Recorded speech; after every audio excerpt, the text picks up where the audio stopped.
Magandang umaga mula sa Pag-asa Weather Forecasting Center. Ito ng ating update sa magiging tayo ng panahon sa susunod na 24 oras. Sa kasalukuyan, may minomonitor tayong low pressure area sa labas ng ating Philippine Area of Responsibility. Latest location natin kaninang alas 3 ng umaga. Nasa layo ito ng 1,445 kilometers silangan ng Eastern Visayas. So sa ngayon, maliit pa naman yung tsansa na maging bagyo ito within the next 24 hours at sa ngayon din wala pa itong direktang epekto sa anumang bahagi ng ating bansa. So dahil walang epekto itong low pressure area at nandito pa rin tayo sa tinatawag nating monsoon break, ito yung panahon na kung saan hindi umaabot yung habagat sa malaking bahagi ng ating bansa. Itong southwest monsoon pala ay umiiral dito sa area ng extreme northern Luzon. Pero since nasa monsoon break pa rin tayo, ay makakaranas pa rin tayo ng mainit at malinsangang panahon sa Metro Manila at malaking bahagi ng Pilipinas. Pero nandyan pa rin yung mga tsansa ng mga pulupulong pag-ulan na may pagkulog at pagkilat na dulot ng thunderstorms, especially sa hapon at sa gabi. Para naman sa magiging lagay ng ating panahon ngayong araw dito sa Luzon, kaya for Metro Manila and the rest of Luzon, magpapatuloy nga itong generally fair weather ngayong araw. So bahagyang maulap hanggang sa maulap na papawirin ang ating inaasahan at sasamahan lamang yan ng mga biglaan at panandaliang pag-ulan na dulot ng thunderstorms. Yung mga pag-ulan na dulot ng thunderstorms na ito kadalasan nangyayari sa dakong hapon o sa gabi. Para naman sa areas ng Palawan, Visayas at sa Mindanao, hindi rin umaabot yung habagat sa mga lugar na ito.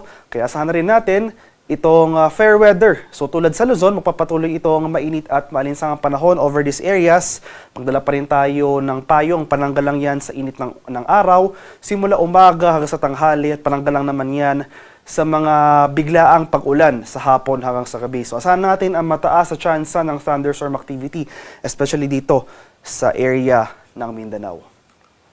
Sa kalagayan naman ating karagatan sa kasalukuyan, walang nakataas na gale warning at banayad hanggang sa tamtamang pag-alon ang mararanasan sa malaking bahagi ng ating bansa. Gayunpaman, iba yung pag-ingat pa rin sa ating mga kababayan na maglalayag sapagkat kung meron tayong offshore thunderstorm activity, ito yung mga pag-ulan sa ating mga dagat baybayin, asahan natin ang mga pagbugso ng hangin, kaakibat nito ang bahagyang pagtaas ng ating mga alon.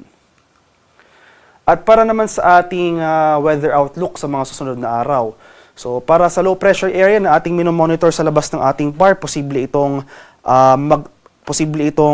gumalaw generally northwestward or pahilagang kanluran sa mga susunod na oras. So posible itong makapasok ng ating Philippine Area of Responsibility within the day.